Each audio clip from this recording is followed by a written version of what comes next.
This, where is the best place to look for inspiration from other small businesses? So that is in fact the question of the week. And Chris, what's your thought on the question of the week this week? You know, I find it everywhere. You know, I'll go to a place and I'll have an incredibly nice customer service experience. I will go to a place and there'll be just some small detail. I just got back from a really quick visit down to Orlando in the House of the Mouse, and they always have the most incredible service, and the excellence that every single cast member there has always inspires me to do more. Beyond that, I tend to look into my books and things like that, and I try to look way beyond where I am. Andrea Keats, is that her name? I forget now. She wrote a really good book about this, where she points out that you should really kind of look sideways instead of look in your own swimming lane, and that's sort of my advice. Joe, how about you? What's the deal? You know, I because the trade, and part of my answer, I think, is if you're a small business owner and you want to find inspiration from other businesses like you, clearly trade and industry magazines are a place to go, or industry publication or periodicals. But very often they're so far behind, especially as quickly as technology moves these days. But something I have found interesting is that when I do find something unique in a trade publication or a periodical, whatever it might be, I tend to reach out to the actual person who is executing the plan and introduce myself and tell them why I was interested in what they did. And usually I end up forming some sort of relationship with them, and it becomes a mutually beneficial relationship. And every time I find inspiration there. But just like you, I also find a ton of inspiration in books. And even today, I started reading a new book called Smart Thinking. And it starts, because most of these books start with pretty, and a lot of times they're anomalies, but they're starting with case studies that always provide some sort of inspiration. Mr. Penn, what do you think? Where do you look for inspiration from other small businesses? I don't look at other small businesses, not as businesses themselves. There's a concept both in the martial arts and neurolinguistic program called modeling.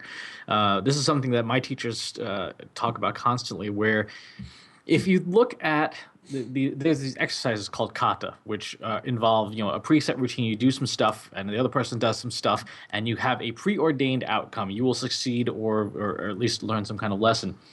What is important out of these kata, what we learn is that we need to learn how to generate the result using the tools that we have. My teacher, for example, is a very, very large, probably 250, 270 pounds, 6'4", giant.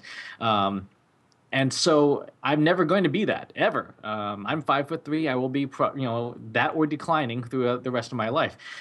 So I have to look at what he does, look at the result he generates. He causes a person to lose balance here. He causes them to be distracted here. And they say, okay, what tools do I have? What can I do? What do I know from my own techniques that I can use to generate that same result? The same thing we do in business and marketing. I can look at a company. I can look at Human Business Works. I can look at What Counts. Or I can look at AT&T and say, there's a result I like. I like what they did there. What's the pathway to get to that result using the tools I have? Like we were talking earlier about Facebook and Google+. I see the results that Chris Brogan gets, but I don't have his tool set. I don't have his abilities to create content. I don't have his ability to speak in a certain manner. So how do I accomplish the results that I can see based on the tools that I know I have?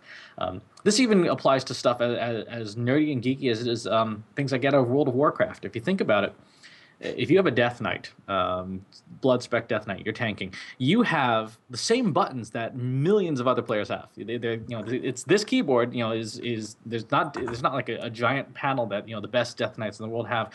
It's how well do you execute on the tools you have? How well do you put them together in synergistic ways? And how well do you work together with other players to generate a positive outcome? Mainly, the 8-tentacled monster over there gets face planted, and you get to pick its pocket. Look at the model of what someone else is doing that is successful, or that's creating the result that you want, and say, okay, how can I, with the tools I have, with the limitations I have, get to that point? And you'll find that in a lot of cases, you won't be able to replicate that at all, which is a unpleasant realization. But what you will realize is, okay, I can get either to there or beyond there in my own way, using the ideas I've gotten from trying to copy this other person. So I can say, I want to be successful with social media. But you know what? Google Plus isn't doing it for me. So as much as I try to be Chris Brogan on Google Plus, I never will be. But what if I do this and I do this, and here's the algorithm I use for Facebook. Now, okay, I'm generating results, the results I want. I'm selling books or booking conferences or whatever using Facebook. Is the outcome better or worse? Well, it depends on my own goals. But that's how I would say you go hunting for success, using other businesses as models.